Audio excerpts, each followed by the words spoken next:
मोदी जी का हनुमान चिराग पासवान। जी हां, अब वही चिराग पासवान मोदी जी की नींदें हराम कर रहे हैं। दरअसल बिहार चुनाव में अब 6 महीने से भी कम का समय बचा हुआ है और उससे पहले एनडीए के खेमे में जो दरार दिख रही है उसने दिल्ली दरबार को बेचैन कर दिया है। मोदी और शाह उलझन में है कि 243 सीटों में से आखिर किसको कितनी सीटें दी जाएं। कई तो ऐसी पार्टियां हैं जो 100 से ज्यादा सीटें मांग रही हैं और खुद चिराग पासवान भी 50 से 60 सीटों की मांग कर रहे हैं। ऐसे में एक बड़ी परेशानी यहां पर मोदी और शाह के सामने है कि आखिर कैसे सबको मना कर रखा जाए। और अमित शाह ये साफ कर चुके हैं कि एलजेपी को सिर्फ 12 से 15 सीटें ही मिलेंगी। याद रखिए कि 2020 के चुनाव में एलजेपी ने 134 सीटों पर चुनाव लड़ा था, लेकिन जीत सिर्फ एक सीट पर मिली थी और वो भी उम्मीदवार बाद में जेडीयू में शामिल हो गया। अब एनडीए में अगर एलजेपी फिर से आती है तो उन्हें 12 से 15 सीटें ही ऑफर की जाएंगी, लेकिन चिराग 50 से 60 सीटों की जिद पर अड़े हुए हैं। खुलकर भले ही उन्होंने कुछ ना कहा हो, लेकिन पार्टी के अंदर से जो दबाव है वो बहुत बड़ा है और अंदर खाने की खबरें माने तो 40 से कम पर मानने को तो बिल्कुल तैयार नहीं है, चाहे फिर एनडीए से ही साथ क्यों ना छोड़ना पड़े। चिराग पासवान की सोच साफ है कि वो बिहार की राजनीति में अपनी जगह पक्की करना चाहते हैं। केंद्र की राजनीति उनके पिता रामविलास पासवान ने संभाली थी, लेकिन चिराग राज्य की सियासत में अपनी पैठ को मजबूत बनाना चाहते हैं और वो पहले भी कह चुके हैं। और पार्टी भी ये पूरी ताकत से चाहती है कि 2025 के विधानसभा चुनाव में 50-60 सीटों पर जो है पार्टी चुनाव लड़े और चिराग पासवान कोई बड़ा रोल बिहार के अंदर निभाए। और यही वजह है कि चिराग पासवान ने दिल्ली पहुंचकर अमित शाह और जेपी नड्डा से मुलाकात भी की, लेकिन उन्हें झटका लगा। 40 सीटों के प्रस्ताव को भी बीजेपी आलाकमान ने ठुकरा दिया। बीजेपी की दलील है कि चिराग पासवान के पास विधानसभा में एक भी विधायक नहीं है। 2020 में जो एक सीट मिली थी वो भी हाथ से निकल गई, लेकिन लोकसभा में जरूर 5 सांसद हैं और एक खुद जो है चिराग पासवान केंद्रीय मंत्री भी हैं। लेकिन विधानसभा की असफलता को देखकर बीजेपी 40 सीटों का जोखिम नहीं उठाना चाहती है और अंदरूनी दबाव में चिराग ने जैसे ही सीटों की मांग रखी तो दिल्ली दरबार ने प्रस्ताव को ठंडे बस्ते में डाल दिया। चिराग पासवान को ये बात बुरी भी लगी और लगे भी क्यों ना कि 5 सांसद देने के बाद भी अगर 12-15 सीटें ही मिले तो ये उनके लिए अपमानजनक बात है। लेकिन सवाल ये उठता है कि अगर बीजेपी चिराग को 15 से ज्यादा सीटें देती है तो वो किसके हिस्से से उन सीटों को काटेगी, जेडीयू से या फिर अपने। और नीतीश कुमार तो पहले ही साफ कर चुके हैं कि 150 सीटें वो मांग रहे हैं। तो ऐसे में ये देखा जा रहा है कि एक मुश्किल यहाँ पर मोदी और शाह के लिए खड़ी हो गई है। बीजेपी के सामने अब 2 ही विकल्प हैं, या तो नीतीश को नाराज कर दें या फिर चिराग को नाराज कर दें। लेकिन बीजेपी के लिए नीतीश पहली पसंद है। नीतीश के पास में 43 विधायक हैं और चिराग के पास में एक भी नहीं। इसके अलावा नीतीश के पास में 12 सांसद भी हैं, जबकि चिराग के पास सिर्फ 5 सांसद हैं। तो ऐसे में बीजेपी जेडीयू को नाराज नहीं करना चाहती है और अब चिराग पासवान जिसके सर पर कभी मोदी का हाथ था, अब वही मोदी और शाह को आंखें दिखा रहे हैं। संदेश साफ है कि केंद्र में तो साथ रहेंगे, लेकिन बिहार में फिर अकेले ही हम उतरेंगे। अगर ऐसा हुआ तो जेडीयू और एनडीए को सीधा नुकसान होगा। क्या चिराग की जिद बीजेपी मान जाएगी या फिर नीतीश के साथ रिश्ते बिगाड़ेगी? जब सीटों का ऐलान होगा तब तय किया जाएगा कि बीजेपी किसका साथ देती है, किसको किनारे करती है। लेकिन मनोज तिवारी का एक बयान भी आया था, उस बयान के बाद में ज्यादा हलचल मच गई। मनोज तिवारी ने क्या कहा था? मनोज तिवारी ने कहा था कि इस बार सीएम तो चिराग पासवान बनेंगे। एक तरफ बीजेपी उनको सीटें देने को राजी नहीं है और खुद बीजेपी के बड़े नेता ये कह रहे हैं कि सीएम चिराग पासवान बनेंगे।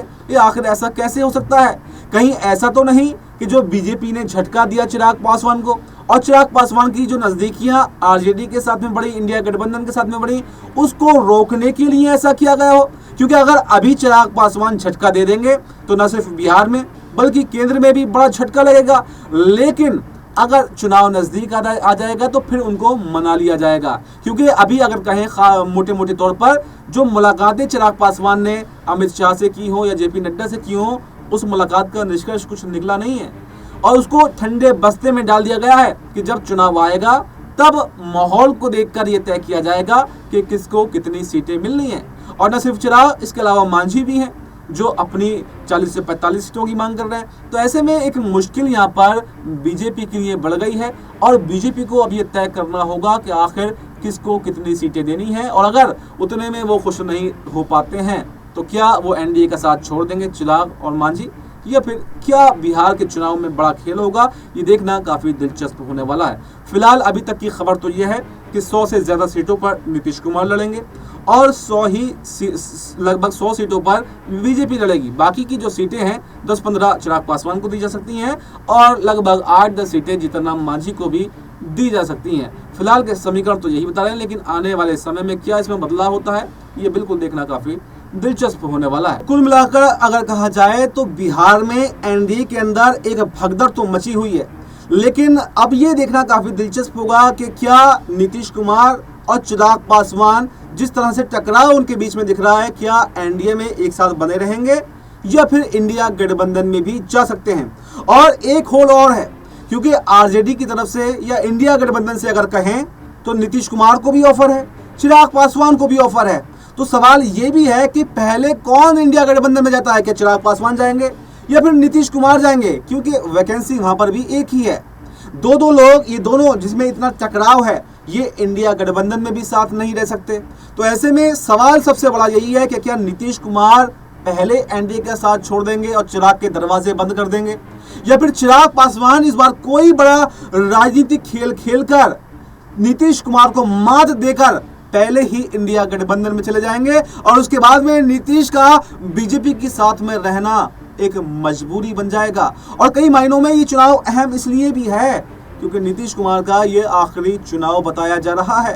नीतीश कुमार की सेहत पर, उसके मानसिक संतुलन पर भी सवाल उठाए गए। और आपको ये भी बताऊं कि चिराग पासवान जो एनडीए का हिस्सा हैं, जब पत्रकारों ने उनसे सवाल पूछा तो उन्होंने हमला उल्टा नीतीश कुमार की सरकार पर बोला। उन्होंने साफ साफ कर दिया कि मैं एनडीए का हिस्सा जरूर हूं, लेकिन मैं राज्य की सरकार में भागीदार नहीं हूं, मैं केंद्र की सरकार में भागीदार हूं। इसलिए यहाँ पर जो भी फैसले हैं उसका जवाब आप नीतीश कुमार से लीजिए। और चाहे बीपीएससी छात्रों का प्रदर्शन हो या दलित बस्ती को आग लगाने की बात हो, उन तमाम मुद्दों पर भी चिराग पासवान नीतीश कुमार के खिलाफ खड़े रहे। यानी अब बात यहाँ तक पहुँच गई है कि एक म्यान में दो तलवारें नहीं रह सकती और दोनों अलग अलग रुख दिखा रहे हैं। और इसी से बीजेपी जो है काफी ज्यादा नाराज है, काफी ज्यादा आहत है। एक तरफ मोदी जी के हनुमान होने की बात करते हैं और एक तरफ उनकी ही बात को नहीं मानते।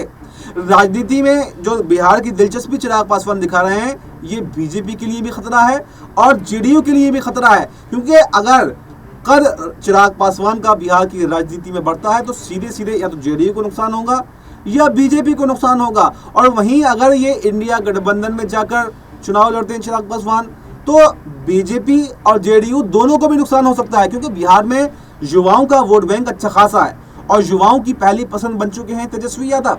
और अगर चिराग पासवान भी आरजेडी के साथ में मिल जाते हैं तो दोनों युवा नेता एक साथ आ जाएंगे और ये बड़ा प्रभाव जो है वो बिहार की राजनीति में डाल सकते हैं और सीधा सीधा नुकसान फिर जेडीयू और बीजेपी को उठाना पड़ सकता है। तो अब आने वाले समय में बिल्कुल ये देखना काफी दिलचस्प होगा कि क्या चिराग पासवान और नीतीश कुमार दोनों को मनाने में, दोनों को अपने साथ बनाए रखने में क्या बीजेपी कामयाब हो पाएगी, या फिर चिराग या फिर नीतीश, आखिर कौन है जो एनडीए के साथ छोड़कर इंडिया गठबंधन में चला जाएगा।